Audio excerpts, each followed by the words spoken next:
सुधीजन, सुंदरकांड की सुंदरता के संदर्भ में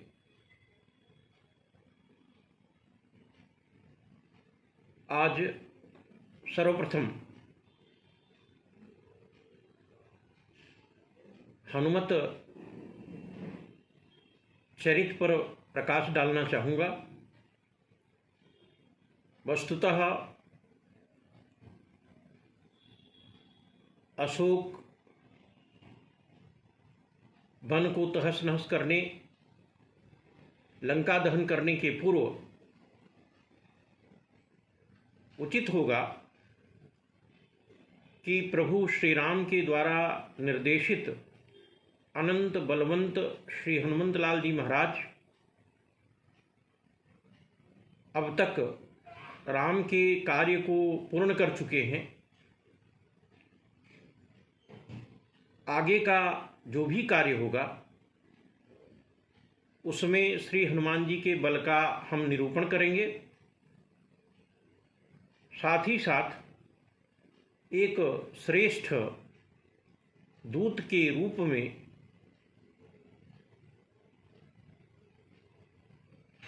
श्री रघुनाथ जी द्वारा निर्दिष्ट कार्यों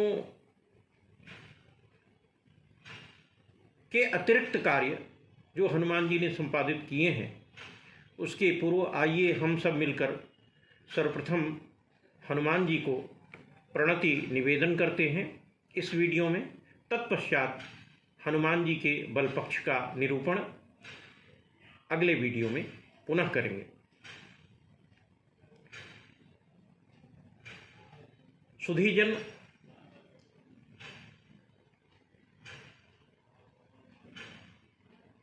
गोस्वामी तुलसीदास जी सुंदरकांड में अनंत बलवंत श्री हनुमंत लाल जी के स्वरूप को बहुत ही चित्रोपम शैली में निरूपित करते हैं। वस्तुतः रामचरितमानस का यह पंचम सोपान मोक्षप्रद कांचीपुरी है और श्री हनुमान जी इस रामायण रूपी महामाला के रत्न हैं। अतः गोस्वामी जी ने सुंदरकांड में सर्वप्रथम श्री राम की वंदना करने के उपरांत हनुमान जी की वंदना की है, जिसे हम सब हनुमानाष्टक के नाम से जानते हैं। यह हनुमानाष्टक बहुत ही सुंदर छंद में निरूपित किया गया है, लिखा गया है।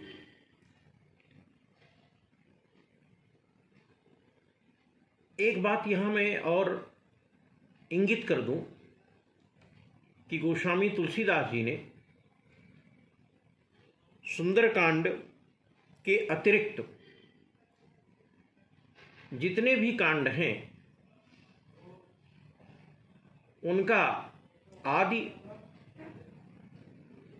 सोरठा अथवा दोहा से ही शुरू किया है, किंतु सुंदरकांड ही एक ऐसा इकलौता कांड है जिसमें कथा की शुरुआत सोरठा अथवा दोहा से नहीं हुआ है। कारण यह है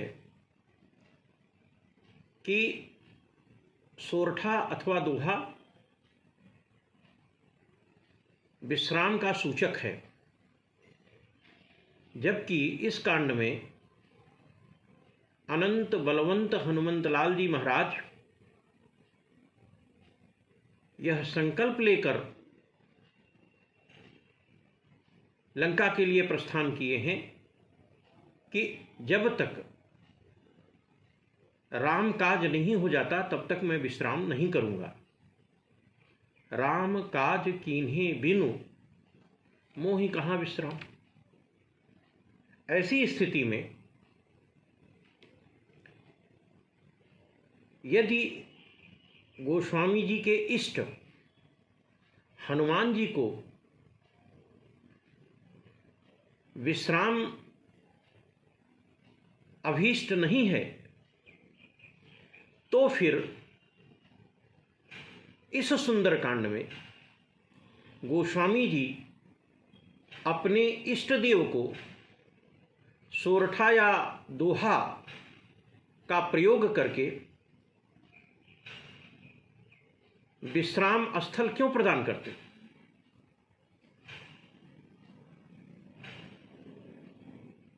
यह भी एक सुंदरकांड की सुंदरता का रहस्यात्मक पक्ष है।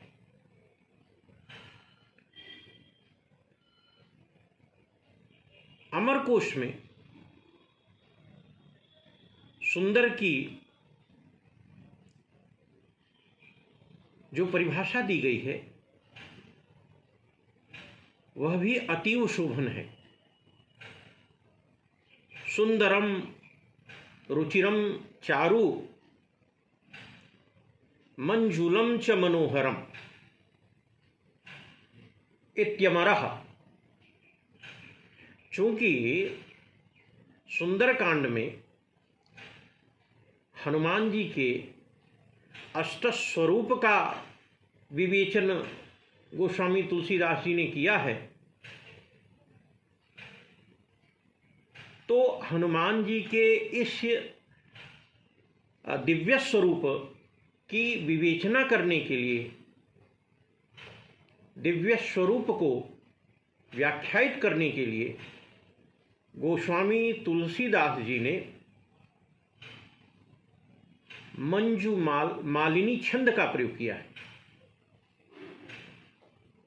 और एक रहस्य यह भी बता दूं कि इस सुंदरकांड में मंजू मालिनी वृत्त का प्रयोग इकलौता हुआ है। केवल हनुमानाष्टक में हनुमान जी के अष्ट स्वरूप का निदर्शन कराने की दृष्टि से ही कविकुल शिरोमणि गोस्वामी तुलसीदास जी संपूर्ण रामचरितमानस में एक ही जगह मधु मालिनी वृत्त का प्रयोग करते हैं, और वह भी केवल और केवल सुंदरकांड में, तथा उसकी मंजुलता चारुता इसलिए भी बढ़ जाती है कि वह श्री हनुमान जी के अष्ट स्वरूप की विवेचना करने में प्रयुक्त हुआ है। इसलिए यह पंचम सोपान शोभन बन पड़ा है, सुंदर बन पड़ा है। सुंदरकांड में हनुमान जी सुमेरु हैं। क्यों ऐसा? इसलिए कि जैसे कोई माला जप करता है तो माला में एक सुमेरु होता है। इस सुंदरकांड में आदि में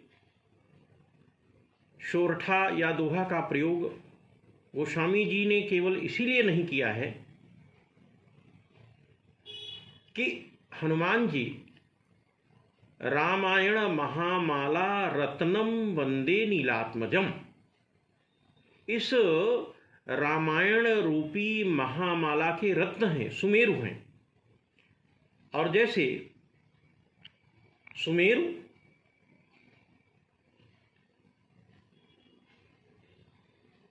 से ही माला का जप शुरू होता है और सुमेरु पर ही माला की पूर्णता होती है, बीच में कोई पड़ाव नहीं होता। उसी प्रकार से इस सुंदरकांड में श्री हनुमान जी के बल बुद्धि और विवेक का अनवरत उल्लेख गोस्वामी जी करते हैं, और उसमें शोरठा दोहा आदि का प्रयोग कर कहीं पड़ाव नहीं देना चाहते। इस प्रकार सर्व विद्या विशारद अनंत बलवंत श्री हनुमंतलाल जी महाराज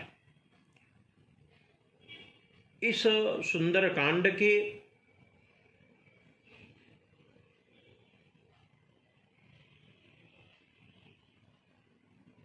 प्रधान पात्र हैं और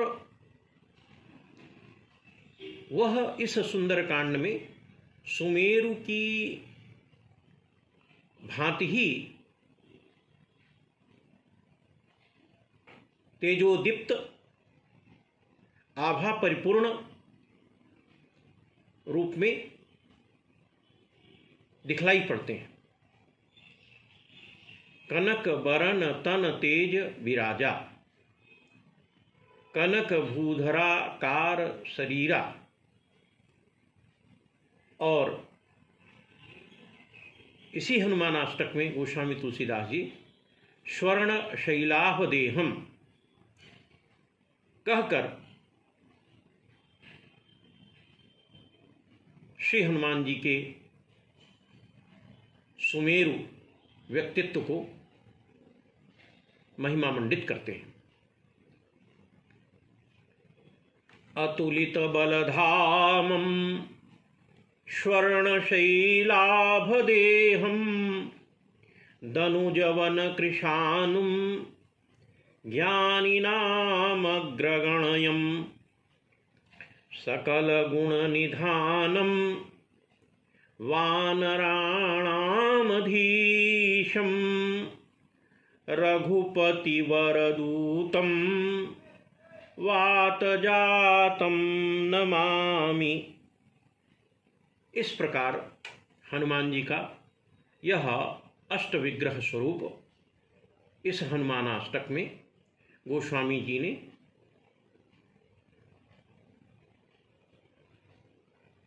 चारु चित्रित किया है।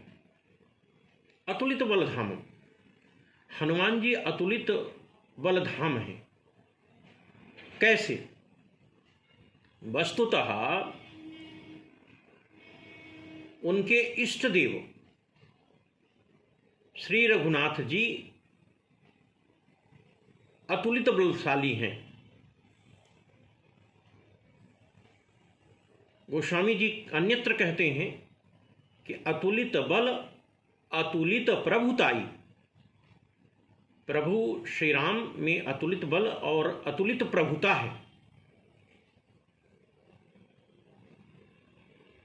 तो हनुमान जी फिर कैसे अतुलित बलधाम हुए? गोस्वामी जी कहते हैं कि श्री रघुनाथ जी जो अतुलित बल अतुलित प्रभुताई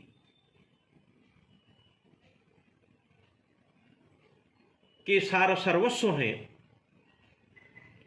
वह श्री राम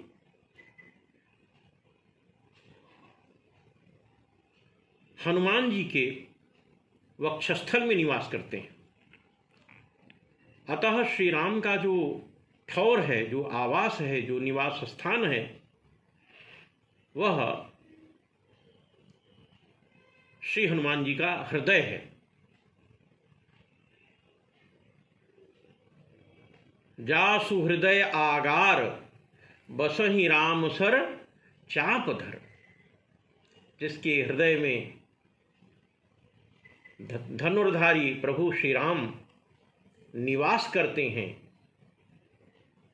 ऐसे हनुमान जी उस अतुलित बल अतुलित प्रभुताई के सार सर्वस्व श्री रघुनाथ जी के निवास स्थान है। और इसलिए इन्हीं संदर्भों में हनुमान जी अतुलित बल धामम है। दूसरा जो विशेषण गोस्वामी जी ने इस हनुमानाष्टक में श्री हनुमान जी के लिए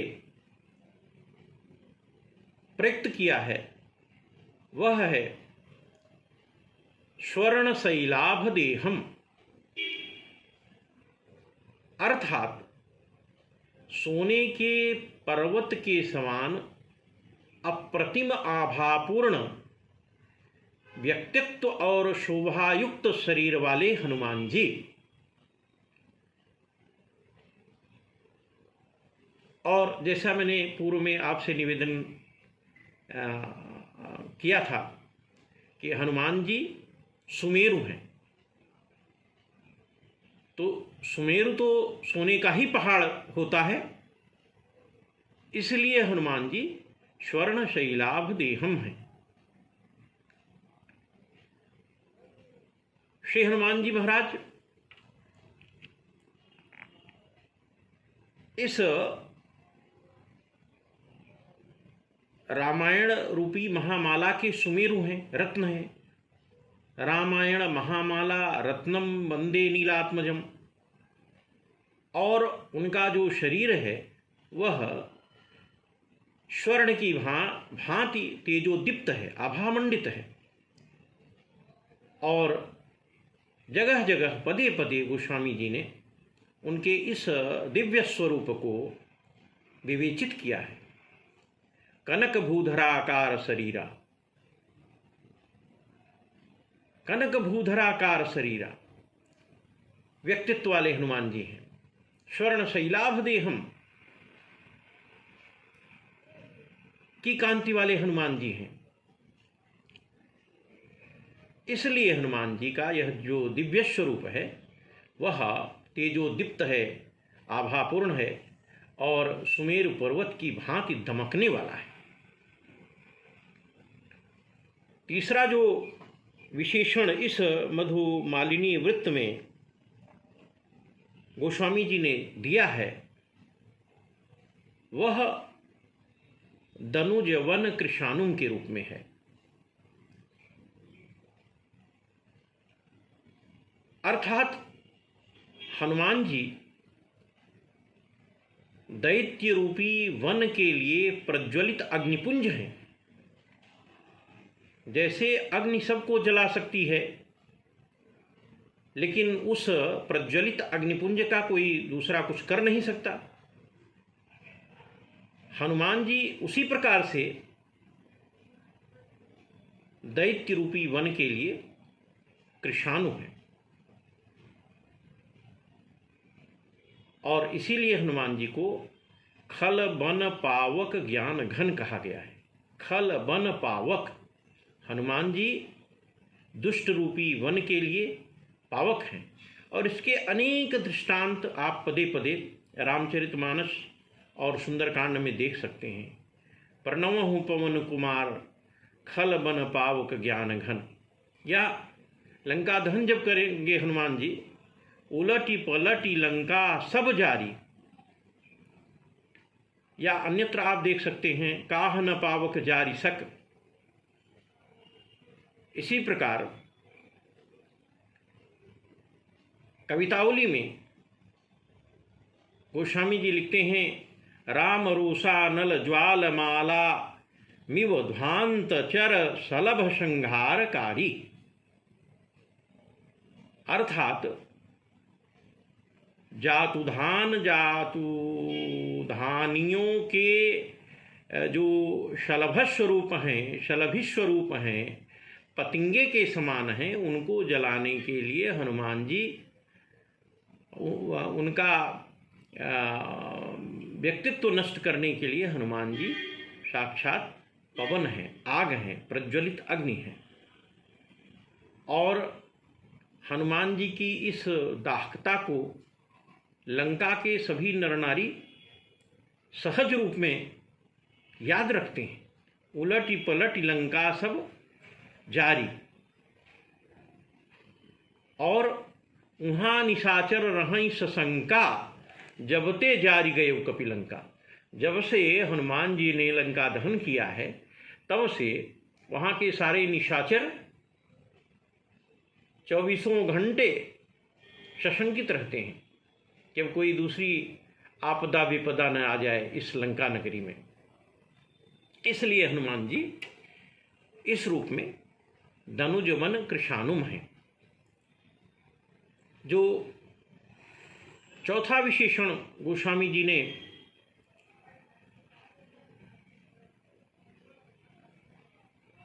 श्री हनुमान जी के लिए प्रयुक्त किया है, वह है ज्ञानिनाम अग्रगण्यम। श्री हनुमान जी महाराज सर्व विद्या विशारद हैं, वह ज्ञानियों में अग्रगण्य हैं, ज्ञान घन हैं। और अगर आप बालकांड के मंगलाचरण पर दृष्टिपात करें तो वहाँ पर भी हनुमान जी की वंदना में और महर्षि वाल्मीकि की वंदना में गोस्वामी जी लिखते हैं कि वंदे विशुद्ध विज्ञानो कवीश्वर कपीश्वरो। विशुद्ध विज्ञान तत्व को जानने वाले प्रकांड पंडित परम ज्ञानी हनुमान जी हैं और वह ज्ञानियों में सर्वश्रेष्ठ हैं। आगे अन्य वीडियो में मैं प्रकाश डालूंगा। रावण ने भी व्यंग्य में ही सही अंतर मन से उसने हनुमान जी के ज्ञान को, अप्रतिम ज्ञान को स्वीकार किया है, किंतु उसका प्रकटन उसने व्यंग्य के रूप में किया है। और वह कहता है, इसी सुंदरकांड में रावण अपने मुख से कह रहा है कि मिला हमहि कपि गुरु बड़ ज्ञानी।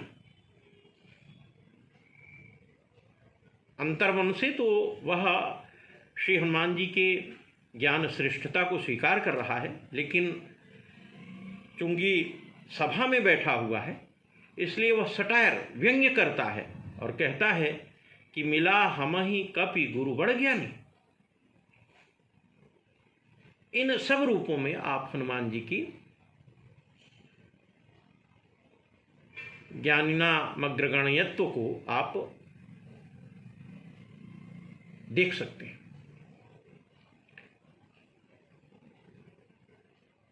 संपूर्ण रामचरितमानस में मधुमालिनी वृत्त का प्रयोग गोस्वामी जी ने केवल एक बार किया है और वह केवल हनुमान जी के स्वरूप विवेचन में इसी कांड पंचम सोपान सुंदर कांड में किया है। और उस क्रम में वह जो पांचवा विशेषण बताते हैं वह सकल गुण निधानम के रूप में चित्रित करते हैं। हनुमान जी समस्त गुणों के आगार हैं, समस्त गुणों के कोश हैं। और यही कारण है कि माँ जानकी जी ने भी जब श्री हनुमान जी को आशीर्वाद दिया है तो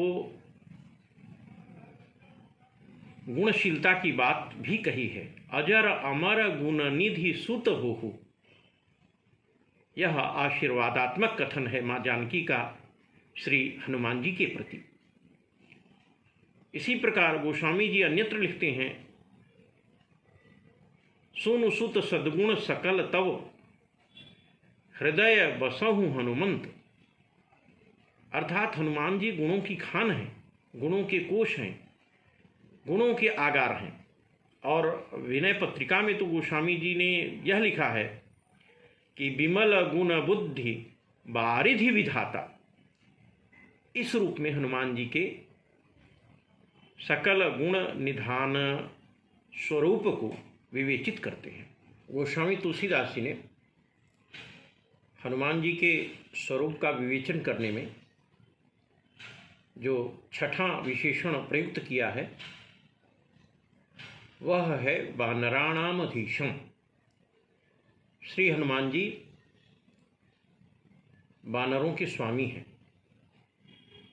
अब यहाँ पर एक प्रश्न यह भी उठता है, एक शंका यह उत्पन्न होती है कि वानरों के राजा तो महाराज सुग्रीव थे, फिर हनुमान जी को वानराणामधीशम क्यों कहा गया है? वस्तुतः राजा का कार्य धर्म की रक्षा करना, और प्रजा का पालन करना है। और हनुमान जी यहाँ पर वानरों की जो प्राण रक्षा है उसे कर रहे हैं। इस अर्थ में वे कपीश्वर हैं, कपियों के राजा हैं। राखे सकल कपिन्ह के प्राण, उन्होंने संपूर्ण बंदरों के प्राण की रक्षा की है। इस दृष्टि से श्री हनुमान जी कपीश्वर हैं।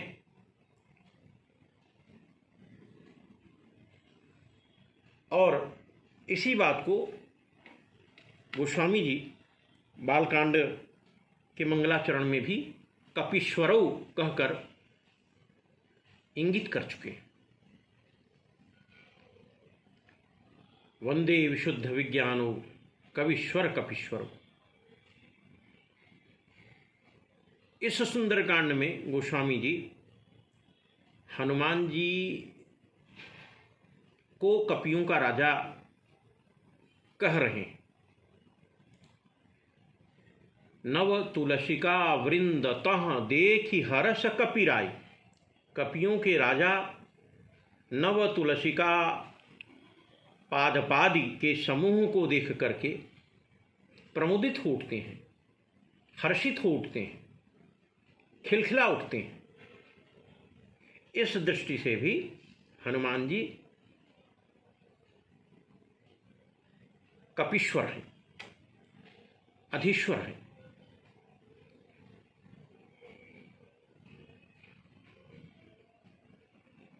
और यदि वाल्मीकि रामायण पर दृष्टिपात करें तो महर्षि वाल्मीकि ने भी हनुमान जी को कपीश्वर के रूप में ही चित्रित किया है।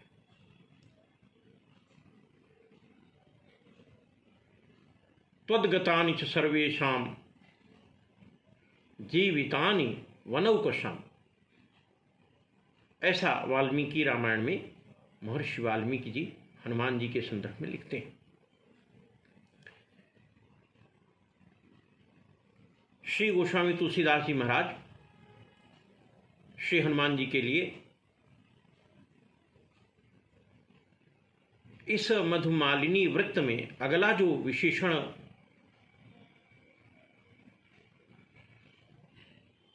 प्रयुक्त किया है वह है रघुपति वरदूतम। अर्थात श्री हनुमान जी महाराज श्री रघुनाथ जी के सर्वश्रेष्ठ दूत हैं।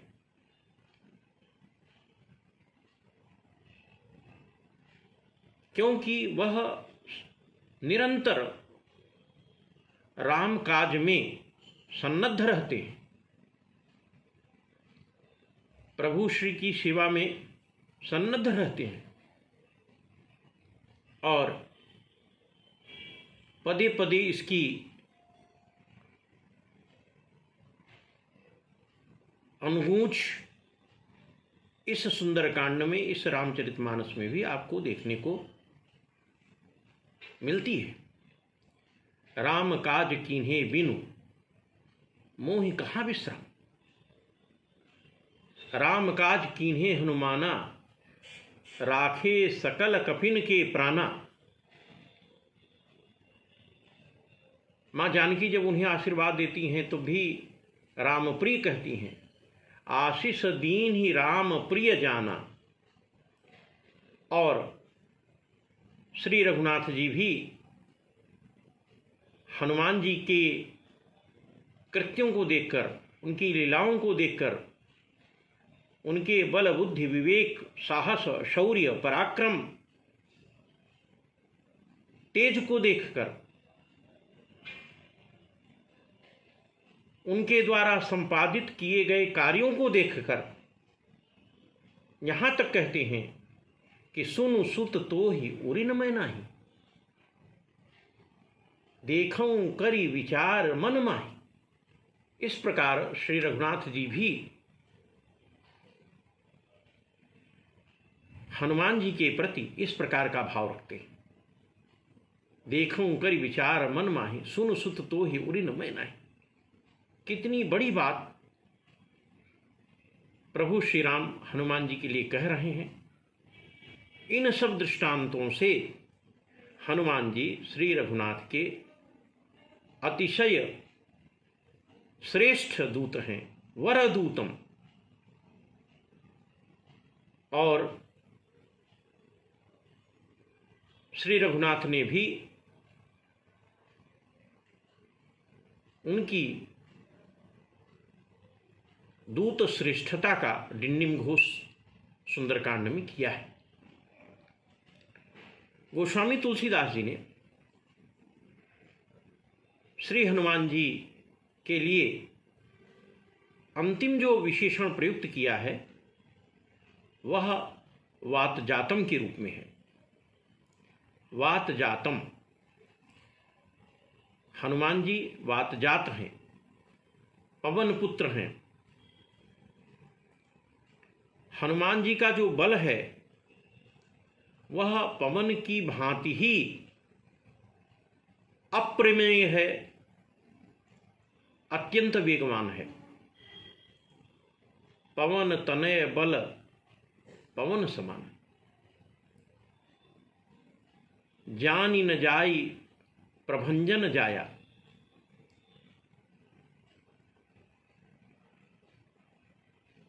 तरकेउ पवन तनय बल भारी,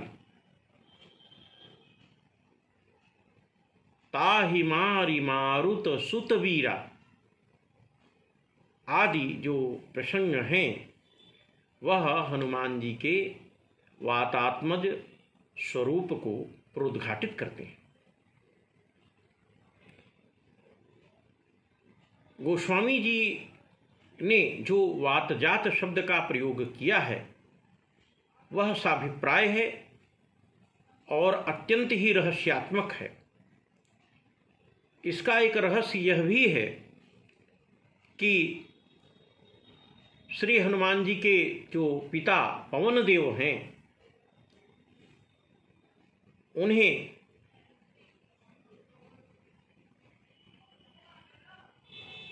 लंकाधिपति रावण लंका में बहुत दुखी रखता है। राक्षस राज रावण से श्री हनुमान जी के पिता श्री पवन देव भी बहुत भयभीत रहते हैं। और कवित्त रामायण में तो यहाँ तक लिखा है कि समय पुराण पात झरत डरत बात, अर्थात बात पवन देव रावण से भयभीत रहते हैं। और आप सभी जानते हैं कि पुत्र जो है वह पिता की आत्मा ही होता है। आत्मा वै जायते पुत्रः, वह आत्मस्वरूप ही होता है। और श्री हनुमान जी ने अपने पिता श्री पवन देव को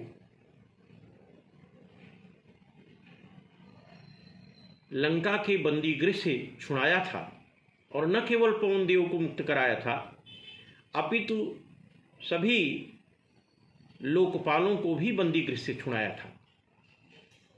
इस रूप में श्री हनुमान जी रावण से अपने पिता की रक्षा करते हैं और